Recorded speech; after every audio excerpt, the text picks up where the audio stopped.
Supreme കോടതി ഭാഗികമായിട്ട് വാദങ്ങളൊക്കെ അംഗീകരിച്ചിരിക്കുകയാണ്. വലിയ ആശ്വാസമാണ്. കാരണം സാധാരണ രീതിയിൽ പാർലമെൻറ്റ് പാസ്സാക്കുന്ന നിയമം ഭരണഘടനയ്ക്ക് അനുസൃതമായിട്ടൊരു നിയമമാണ് എന്നുള്ള ഒരു അനുമാനമാണുള്ളത്. അതുകൊണ്ട് തന്നെ ഒരു നിയമവും സുപ്രീം കോടതി അങ്ങനെ സ്റ്റേ ചെയ്യാറില്ല.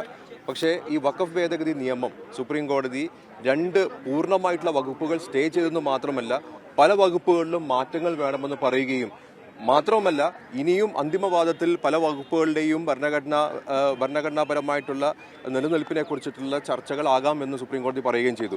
പ്രധാനപ്പെട്ട ഒരു കാര്യമെന്ന് പറയുന്നത് 5 വർഷം മുസ്ലിം ആയാൽ മാത്രമേ ഈ പറയുന്ന പോലെ വഖഫിന് എന്തെങ്കിലും ഡൊണേറ്റ് ചെയ്യാൻ പറ്റുള്ളൂ എന്ന് പറയുന്ന ആ പ്രധാനപ്പെട്ട വകുപ്പ് തന്നെ സുപ്രീം കോടതി സ്റ്റേ ചെയ്തിരിക്കുകയാണ്. അതായിരുന്നു ഈ പറയുന്ന ഭേദഗതി നിയമത്തിൻ്റെ ഒരു അടിസ്ഥാനം തന്നെ. അതായത് 5 വർഷം മുസ്ലിമായിട്ട് പ്രാക്ടീസ് ചെയ്യുന്നതിൻ്റെ തെളിവ് കാണിച്ചു കൊടുക്കണം എന്നുള്ളത്. അത് തന്നെ സുപ്രീം കോടതി സ്റ്റേ ചെയ്തു എന്ന് പറഞ്ഞു കഴിഞ്ഞാൽ ഈ നിയമത്തിൻ്റെ അടിസ്ഥാനം തന്നെ പോയ രീതിയിലാണത്. രണ്ടാമത്തെ കാര്യം അവർ കൊണ്ടുവന്നിരുന്നെന്ന് പറഞ്ഞു കഴിഞ്ഞാൽ, ആർക്കെങ്കിലും ഒരു വഖഫ് സ്ഥാപനത്തെ കുറിച്ചിട്ട് ഒരു സംശയമുണ്ടെങ്കിൽ, അതായത് കേന്ദ്ര സർക്കാരിൻ്റെ സ്ഥലം കൈയേറ്റം ചെയ്തിട്ടുള്ളൊരു വഖഫ് സ്ഥാപനമാണ് സംശയമുണ്ടെങ്കിൽ, ആ സംശയത്തിൻ്റെ പേരിൽ വേണമെങ്കിൽ കളക്ടർക്ക് പരാതി കൊടുക്കുകയും കളക്ടർക്ക് ഒരു സംശയം പ്രഥമ ദൃഷ്ട്യാ ശരിയാണെന്ന് തോന്നുകയാണെങ്കിൽ അത് വഖഫ് സ്ഥാപനം അല്ലാതെയാക്കി മാറ്റാം എന്ന് പറയുന്ന ഒരു പ്രധാനപ്പെട്ട ഒരു വകുപ്പുണ്ടായിരുന്നു. ആ വകുപ്പും സുപ്രീം കോടതി സ്റ്റേ ചെയ്തു. അതായത് അതിപ്പോൾ ഇല്ലാതായിരിക്കുകയാണ്, ആ പ്രൊവിഷൻ തന്നെ ഇല്ലാതായിരിക്കുകയാണ്. കാരണം അവർ സുപ്രീം കോടതി പറഞ്ഞു വെച്ച് കഴിഞ്ഞാൽ ഇത് കളക്ടർക്ക് നോക്കാവുന്ന ഒരു അധികാരമല്ല. അത് സെപ്പറേഷൻ ഓഫ് പവേഴ്സ്, അങ്ങനത്തെ പല പല കാര്യങ്ങളും അതിനകത്ത് നോക്കാനുണ്ട്. മാത്രവുമല്ല, കാലാകാലങ്ങളായിട്ട് വഖഫായിട്ട് പോയിക്കൊണ്ടിരിക്കുന്ന സ്ഥാപനങ്ങൾ ഒറ്റയടിക്ക് ഒരാൾക്കൊരു സംശയം തോന്നിക്കഴിഞ്ഞാൽ അത് വഖഫ് അല്ലാതായി മാറുന്നു എന്ന് പറയുന്നത് തീർച്ചയായിട്ടും അത് ശരിയായിട്ടുള്ള നടപടിയല്ല എന്ന് പറഞ്ഞിട്ടാണ് അത് സ്റ്റേ ചെയ്തിരിക്കുന്നത്. അതേപോലെ തന്നെ എന്തെങ്കിലും ഒരു വിഷയമുണ്ടെങ്കിൽ അപ്പോൾ തന്നെ വഖഫ് അല്ലാതായി മാറും എന്ന് പറയുന്ന ഒരു പ്രൊവിഷൻ, അതായത് സ്റ്റാറ്റസ് കോ അല്ല. സാധാരണ എന്തെങ്കിലും പ്രശ്നമുണ്ടെങ്കിൽ സ്റ്റാറ്റസ് കോ അല്ല ആദ്യം വരുന്നത്. ഇത് സ്റ്റാറ്റസ് കോ ഇല്ല, അപ്പോൾ തന്നെ അത് വഖഫ് അല്ലാതെ മാറുന്നു. ആ പറയുന്ന വകുപ്പും സുപ്രീം കോടതി സ്റ്റേ ചെയ്തു. അപ്പോൾ ഈ 3 പ്രധാനപ്പെട്ട വകുപ്പുകൾ സ്റ്റേ ചെയ്തു. അതിനുശേഷമാണ് വഖഫ് ബോർഡുകളിൽ നോൺ മുസ്ലിംസ് ആയിട്ടുള്ള അംഗങ്ങളെ കുറിച്ചിട്ടുള്ള ഒരു ചർച്ച വന്നത്. അപ്പോൾ അതിനകത്ത് മിനിമം 2 ആളുകൾ എന്നാണ് നിയമത്തിൽ പറഞ്ഞത്. അപ്പോൾ മിനിമം 2 ആളെന്ന് പറഞ്ഞാൽ അത് എത്രമാത്രം കൂടി വേണമെങ്കിലും നമുക്ക് ആക്കാമെന്നുള്ളതായിരുന്നു. പക്ഷേ സുപ്രീം കോടതി അതിനകത്തൊരു ക്യാപ്പ് ഇട്ടു. അതായത് വഖഫ് ബോർഡിൽ 3 വഖഫ് കൗൺസിലിൽ 4. അതായത് ഭൂരിപക്ഷത്തേക്ക് ഒരിക്കലും ഒരു നോൺ മുസ്ലിം മെജോറിറ്റി വരാത്ത രീതിയിലേക്കുള്ള ബോർഡും കൗൺസിലുമാണ് സുപ്രീം കോടതി വെച്ചിരിക്കുന്നത്. മാക്സിമം ഇട്ടു. 3-ൽ കൂടാൻ പാടില്ല എന്ന് കോടതി പറഞ്ഞു. അപ്പോൾ നമ്മളുടെ വാദം എന്ന് പറയുന്നത്, ഇപ്പോൾ നമ്മൾ ആർട്ടിക്കിൾ 14 വെച്ച് തുല്യതയെ കുറിച്ച് വാദിച്ചപ്പോൾ ബാക്കിയുള്ള ഇപ്പോൾ ഹിന്ദു സമുദായത്തിൽ ക്ഷേത്രങ്ങളുടെ കാര്യം, സിഖ് സമുദായത്തിൽ ഗുരുദ്വാരയുടെ കാര്യങ്ങളിലെല്ലാം ആ കൈകാര്യം ചെയ്തുകൊണ്ടിരുന്നത് അവരവരുടെ സമുദായങ്ങളിലുള്ള അംഗങ്ങളാണ്. അതാണ് വേണ്ടത്. അതാണ് ഭരണഘടന പറഞ്ഞിരിക്കുന്ന കാര്യങ്ങളും. മതസ്വാതന്ത്ര്യം എന്ന് പറയുന്നത് അതാണ്. മതത്തിൻ്റെ പേരിലുള്ള എന്ത് അസറ്റുകൾ കൈകാര്യം ചെയ്യാനുള്ള സ്വാതന്ത്ര്യവും മൗലികാവകാശമായിട്ട് ഭരണഘടന തന്നിട്ടുണ്ട്. പക്ഷേ ഈ വഖഫിൻ്റെ കാര്യത്തിൽ മാത്രമാണ് മറ്റു സമുദായക്കാരെയും കൂടി വഖഫ് സ്വത്തുക്കൾ കൈകാര്യം ചെയ്യാനുള്ള ബോർഡിലേക്ക് കൊണ്ടുവന്നത്. അതിനെയാണ് നമ്മളതിനെ എതിർത്തത്. അപ്പോൾ സുപ്രീം കോടതി പറഞ്ഞത് മാക്സിമം 3 വഖഫ് ബോർഡിലും മാക്സിമം 4 വഖഫ് കൗൺസിലും എന്നാണ്. അപ്പോൾ ഒരു തരത്തിലും ഒരു ഭൂരിപക്ഷം ഇല്ലാത്ത രീതിയിലേക്ക് അതിനെ മാറ്റിയിരിക്കുകയാണ്. പിന്നെ വളരെ സുപ്രധാനമായിട്ട് സുപ്രീം കോടതി പറഞ്ഞ ഒരു കാര്യമെന്ന് പറയുന്നത്, എന്തെല്ലാം നടപടികളുണ്ടോ ആ നടപടികളുടെ അന്ത്യം വരെ ഈ പറയുന്ന എന്തെങ്കിലും ഭൂമി, വഖഫ് ഭൂമിയായിട്ട് തുടർന്നൊരു ഭൂമി ഉണ്ടെങ്കിൽ അതിൻ്റെ സ്വഭാവം മാറ്റരുതെന്നുള്ളതാണ്. അതായത് 2 കൂട്ടരും, വഖഫിന് അത് തേർഡ് പാർട്ടിക്ക് കൊടുക്കാൻ പാടില്ല, അതേപോലെ തന്നെ വഖഫിൻ്റെ സ്വഭാവം മാറ്റിയിട്ട് അത് കേന്ദ്ര സർക്കാരിൻ്റെ ഭൂമിയാക്കി മാറ്റാൻ പാടില്ല. അത് അന്തിമ വിധി വരുന്നത് വരെ അതിൻ്റെ സ്വഭാവം കണ്ടിന്യൂ ചെയ്യണമെന്നാണ് ഇന്നിപ്പോൾ ഇടക്കാല ഉത്തരവിൽ കൂടി പറഞ്ഞിരിക്കുന്നത്.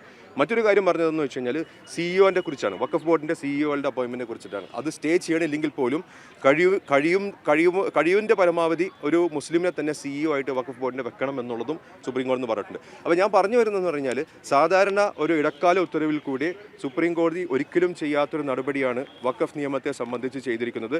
നീണ്ട വിധിന്യായം തന്നെയാണ് എന്ന് പറഞ്ഞിരിക്കുന്നത്. ചീഫ് ജസ്റ്റിസ് ഗവായി എന്ന് പറഞ്ഞു. നീണ്ട വിധിന്യായമാണ്, ഇതെല്ലാം വായിച്ചു നോക്കേണ്ടതാണ് എന്ന് പറഞ്ഞു. അപ്പോൾ അതിൻ്റെ അർത്ഥം എന്ന് പറഞ്ഞാൽ, നമ്മൾ ആദ്യം തൊട്ടേ പറഞ്ഞുകൊണ്ടിരിക്കുന്നു ഈ നിയമം ഭരണഘടനാ വിരുദ്ധമാണെന്നുള്ളത്. സുപ്രീം കോടതി കണ്ടെത്തിയിരിക്കുന്നു. 3 വകുപ്പുകൾ സുപ്രീം കോടതി സ്റ്റേ ചെയ്തിരിക്കുന്നു. ഒരു കാരണവശാലും നമ്മൾ ചരിത്രത്തിൽ പോലും കാണാത്ത രീതിയിൽ പാർലമെൻറ്റ് പാസ്സാക്കിയേക്കുന്ന ഒരു നിയമം അത് ഇടക്കാല ഉത്തരവിൽ കൂടെ സുപ്രീം കോടതി അതിൻ്റെ 3 വകുപ്പുകൾ തന്നെ സ്റ്റേ ചെയ്തിരിക്കുന്നു. മറ്റു പല വകുപ്പുകളിലും പ്രശ്നങ്ങളുണ്ട് എന്ന് പറഞ്ഞിട്ട് അതിനുള്ള പരിഹാര മാർഗമായിട്ട് സുപ്രീം കോടതി പറയുന്ന രീതിയിൽ മാത്രമേ ചെയ്യാൻ പാടുള്ളൂ എന്ന് അത് പ്രാവർത്തികമാക്കാൻ പാടുള്ളൂ എന്നും സുപ്രീം കോടതി പറഞ്ഞിരിക്കുന്നു. നമ്മളെ സംബന്ധിച്ച് സർക്കാരിന് ഏറ്റവും വലിയൊരു തിരിച്ചടിയാണ്. നമ്മൾ ആദ്യം തൊട്ടേ പറഞ്ഞുകൊണ്ടിരിക്കുന്ന നമ്മുടെ വാദങ്ങളെല്ലാം സുപ്രീം കോടതി അംഗീകരിച്ചുകൊണ്ടിരിക്കുന്ന വലിയൊരു ആശ്വാസം തന്നെയാണ്. ഈ ചട്ടങ്ങൾ രൂപീകരിക്കുന്നവരാണ് സ്റ്റേ എത്ര നാളാണ്? അല്ല, ചട്ടങ്ങൾ രൂപീകരിക്കുന്നത് ഇപ്പോൾ പ്രാക്ടീസിങ് മുസ്ലിം എന്ന് പറയുന്ന 5 വർഷമായിട്ട് മുസ്ലിമായിട്ട് പ്രാക്ടീസ് ചെയ്യുന്ന ഒരാൾക്ക് മാത്രമേ വഖഫ് ചെയ്യാൻ പറ്റുള്ളൂ എന്ന് പറയുന്ന കാര്യത്തിൽ യാതൊരു വിധത്തിലുള്ള ഒരു ക്ലാരിറ്റി ഇല്ല എന്നാണ് സുപ്രീം കോടതി പറഞ്ഞത്. ഇത് ആരാ തീരുമാനിക്കുന്നത്? സർക്കാരിൻ്റെ ഒരു ഉദ്യോഗസ്ഥൻ തീരുമാനിക്കുമോ നിങ്ങൾ മുസ്ലിമാണെന്ന്? അത് ഏത് രീതിയിലാണ് തീരുമാനിക്കുന്നത്? അതൊന്നും നിയമത്തിൽ പറഞ്ഞിട്ടില്ല. അപ്പോൾ എന്തായാലും ചട്ടങ്ങൾ വരട്ടെ, ചട്ടങ്ങൾ വരുന്നത് വരെ എന്ന് പറയുമ്പോൾ ചട്ടങ്ങളിലും ഈ പറഞ്ഞ പോലെ എന്തെങ്കിലും വ്യക്തത കുറവുണ്ടെങ്കിൽ അവിടെയും പ്രശ്നമുണ്ടാകും. അതുകൊണ്ട് തന്നെ ഇതിപ്പോൾ തൽക്കാലത്തേക്ക് പൂർണ്ണമായിട്ട് സ്റ്റേ ചെയ്തിരിക്കുകയാണ്. പക്ഷേ 3-4 മുസ്ലിങ്ങളാണെങ്കിൽ പോലും അതായാലും നമുക്ക് അംഗീകരിക്കാൻ പറ്റുമോ? കാര്യം മറ്റു മതസ്ഥാപനങ്ങളിൽ അങ്ങനെ ഇതില്ല. കാര്യം ഇത് വിശ്വാസത്തിൻ്റെയും ഭക്തിയുടെയൊക്കെ അടിസ്ഥാനത്തിൽ സാമൂഹ്യ പ്രവർത്തനത്തിന് വേണ്ടി കൂടി നൽകുന്നതാണ്. തീർച്ചയായിട്ടും അതെ. അപ്പോൾ നമ്മൾ പറഞ്ഞതെന്ന് വെച്ചാൽ ഇത് ഇടക്കാല ഉത്തരവാണ്. അപ്പോൾ ഇതിൻ്റെ അന്തിമവാദവും അന്തിമ വിധിയും വരുന്നത് വരെയുള്ള ഒരു സ്റ്റോപ്പ് ഗ്യാപ്പ് അറേഞ്ച്മെൻ്റ് ആണ് ഇപ്പോൾ സുപ്രീം കോടതി ചെയ്തിരിക്കുന്നത്. അത്രയും നാൾ വഖഫ് ബോർഡിൻ്റെയും വഖഫ് കൗൺസിലിൻ്റെയും പ്രവർത്തനങ്ങളൊന്നും നിർത്തിവെക്കാൻ പറ്റുകയില്ല. ഇപ്പോൾ തന്നെ നിങ്ങളൊന്ന് ആലോചിച്ച് നോക്കൂ, പല വഖഫ് ബോർഡുകളുടെയും കാലാവധി കഴിഞ്ഞിരിക്കുകയാണ്. പക്ഷേ ഇടക്കാല ഉത്തരവിലൂടെ ഇങ്ങനെ ഓടിക്കൊണ്ടിരിക്കുകയാണ്. പക്ഷേ ആ വഖഫ് ബോർഡുകളെല്ലാം ഇങ്ങനെ പുനഃസംഘടിപ്പിക്കേണ്ടതുണ്ട്. അപ്പോൾ പുനഃസംഘടിപ്പിച്ച് വഖഫ് ബോർഡിൻ്റെ പ്രവർത്തനങ്ങളെല്ലാം ശരിയാവുന്ന രീതിയിൽ വരുമ്പോൾ ആ സമയത്ത് മിനിമം 3 മിനിമം 4 എന്നുള്ള രീതിയിൽ ഇപ്പോൾ സുപ്രീം കോടതി പറഞ്ഞിരിക്കുന്നത് ഇത് ശരിവെച്ചിട്ടല്ല, പക്ഷേ ഇടക്കാല ഉത്തരവിലൂടെ ഒരു പ്രവർത്തന അറേഞ്ച്മെൻറ്റ് വെച്ചിരിക്കുന്നെന്ന് മാത്രം. ഇത് തീർച്ചയായിട്ടും അന്തിമവാദത്തിൽ പ്രധാനപ്പെട്ട ഒരു വാദമായിട്ട് തന്നെ ഉന്നയിക്കുന്നതായിരിക്കും, എതിർക്കും തീർച്ചയായിട്ടും. കാര്യം കൂടി, കേരളത്തിൽ നമുക്കറിയാം മുനമ്പം വിഷയം, അത് സംബന്ധിച്ചുള്ള കാര്യങ്ങളൊക്കെ തന്നെ ലീഗ് സുപ്രീം കോടതിയിൽ കൊടുത്തതിൽ വ്യക്തമാക്കിയിരുന്നു. അപ്പോൾ ഈ ഇപ്പോഴത്തെ ഇടക്കാല ഉത്തരവ് മുനമ്പം വിഷയത്തെ എങ്ങനെയായിരിക്കും? മുനമ്പം വിഷയത്തിൽ ഞാൻ പറയേണ്ട ആവശ്യമില്ല. ഇത് അവതരിപ്പിച്ച കേന്ദ്ര ന്യൂനപക്ഷകാര്യ വകുപ്പ് മന്ത്രി തന്നെ പറഞ്ഞു, ഈ പറയുന്ന പുതിയ നിയമവും മുനമ്പവും തമ്മിൽ യാതൊരു ബന്ധവുമില്ല എന്നുള്ളത്. മുനമ്പത്തിൽ എന്തെങ്കിലും പ്രശ്നമുണ്ടെങ്കിൽ അവർ കോടതിയിൽ പോയിട്ട് ആ നിയമം അനുസരിച്ചിട്ട് തന്നെ കോടതിയിൽ വാദിക്കേണ്ടി വരും എന്നാണ് അദ്ദേഹം പറഞ്ഞത്. പിന്നെ ഈ പുതിയ ഭേദഗതി നിയമത്തിൽ നിന്ന് അവർക്ക് എന്തെങ്കിലും ഗുണം കിട്ടുമെങ്കിൽ അത് കിട്ടിക്കോട്ടെ എന്നാണ് അദ്ദേഹം അന്ന് പറഞ്ഞത്. അതിൻ്റെ അർത്ഥം ഈ പുതിയ നിയമവും മുനമ്പവും തമ്മിൽ യാതൊരു ബന്ധവുമില്ലെന്നുള്ളതാണ്. ഈ ചില പള്ളികളുടെ കാര്യത്തിൽ, മസ്ജിദിന്റെ കാര്യത്തിലൊക്കെ ഈ നിയമത്തിന്റെ അടിസ്ഥാനത്തിൽ ചില നടപടികൾ തുടങ്ങിയിട്ടുണ്ടല്ലോ. അപ്പോൾ അതൊക്കെ ഇപ്പോൾ ഇതിന്റെ പ്രകാരം സ്റ്റേ ആവും. ഇത് പ്രകാരം ഇനിയിപ്പോൾ ഇവർ പറഞ്ഞതനുസരിച്ചിട്ട് യാതൊരു വിധത്തിലുള്ള തേർഡ് പാർട്ടി റൈറ്റ്സും പാടില്ല എന്നുള്ളതാണ്. അതായത് വെച്ചാൽ ഇപ്പോൾ പള്ളികൾക്ക് എന്തെങ്കിലും പ്രോപ്പർട്ടി ഉണ്ടെങ്കിൽ അത് പള്ളികൾക്ക് വിൽക്കാൻ പാടില്ല. അതേപോലെ തന്നെ പള്ളികളുടെ പ്രോപ്പർട്ടി മറ്റേ കേന്ദ്ര സർക്കാരിനോ അല്ലെങ്കിൽ സർക്കാരുകൾക്കോ തിരിച്ചെടുക്കാൻ പറ്റില്ല. അതിൻ്റെ സ്റ്റാറ്റസ് നിലനിന്ന് പോകണം എന്നുള്ളതാണ് നമ്മളിപ്പോൾ പറഞ്ഞതിൻ്റെ അടിസ്ഥാനത്തിൽ ഞാൻ പറയുന്നത്. ഇനിയിപ്പോൾ വിധിന്യായം വലിയ ദീർഘമായിട്ടുള്ള വിധിന്യായം ഒന്ന് പഠിച്ചതിന് ശേഷം നമുക്ക് വിശ്വാസം പറയാൻ പറ്റുള്ളൂ. ഇതിലെ ഭാഗികമായ വിജയം എന്നല്ലേ പൂർണ്ണ വിജയം എങ്ങനെ ഇതിനെ കാണാൻ നിങ്ങൾക്ക്? അല്ല, നമുക്ക് വലിയ ആശ്വാസമാണെന്ന് തന്നെ പറയാം. കാരണം വെച്ചാൽ കേന്ദ്ര സർക്കാരിനെ സംബന്ധിച്ച് കനത്ത തിരിച്ചടിയാണ്. കാരണം ഒരു നിയമം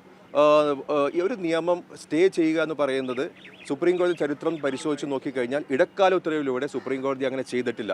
നമ്മളിപ്പോൾ കാർഷിക നിയമത്തിൻ്റെ കാര്യം പറയും. കാർഷിക നിയമം ഒരു പ്രത്യേക സാഹചര്യത്തിലാണ് സുപ്രീം കോടതി അങ്ങനെ ചെയ്തത്. കാരണം ഇരു കക്ഷികളുമായിട്ട് സംസാരിക്കാൻ വേണ്ടിയിട്ടുള്ള കാര്യങ്ങളൊക്കെ എഴുതിച്ചിട്ട്. ഇതല്ല, ഇത് പൂർണ്ണമായിട്ടും മെറിറ്റിൽ തന്നെ വാദിച്ചതിന് ശേഷമാണ് സുപ്രീം കോടതി ഇങ്ങനത്തെ ഒരു കൺക്ലൂഷനിൽ എത്തിയിരിക്കുന്നത് എന്ന് പറയുന്നത് സർക്കാരിനെ സംബന്ധിച്ച് കനത്ത തിരിച്ചടി തന്നെയാണ്. സുപ്രീം കോടതിയിലുള്ള വിശ്വാസം കൂടുതൽ ഊട്ടിയുറപ്പിക്കപ്പെടും. സുപ്രീം കോടതിയിൽ നമുക്ക് ഒരിക്കലും വിശ്വാസം പോയിട്ടുണ്ടായിരുന്നില്ല. സുപ്രീം കോടതിയിലെ വിശ്വാസം എപ്പോഴും ഉണ്ടായിരുന്നു. ഇത് നിയമം നോക്കിയിട്ടാണല്ലോ സുപ്രീം കോടതി ചെയ്യുന്നത്. നിയമം നോക്കിയത് ഭരണഘടനാ വിരുദ്ധമായിട്ടുള്ള നിയമമാണെന്ന് പ്രഥമദൃഷ്ട്യാ തന്നെ സുപ്രീം കോടതിക്ക് ബോധ്യപ്പെട്ടതിന്റെ അടിസ്ഥാനത്തിലാണ് ഇന്നത്തെ ഈ വിധി വന്നിരിക്കുന്നത്. അതായത് ആശങ്കകളായി ഉയർത്തിക്കാട്ടുന്ന എല്ലാം പരിഹാരമായിരിക്കുകയാണ്. എല്ലാം എന്നുള്ള രീതിയിൽ നമുക്കൊരു ആശ്വാസമാണ് എന്നാണ് ഞാനിപ്പോൾ വിധിന്യായം വായിച്ചു കേട്ടതിന്റെ അടിസ്ഥാനത്തിൽ എനിക്ക് പറയാനുള്ളത്. ഇനി വിധിന്യായം പഠിച്ചതിന് ശേഷം നമുക്കൊന്ന് പറയാൻ പറ്റുള്ളൂ.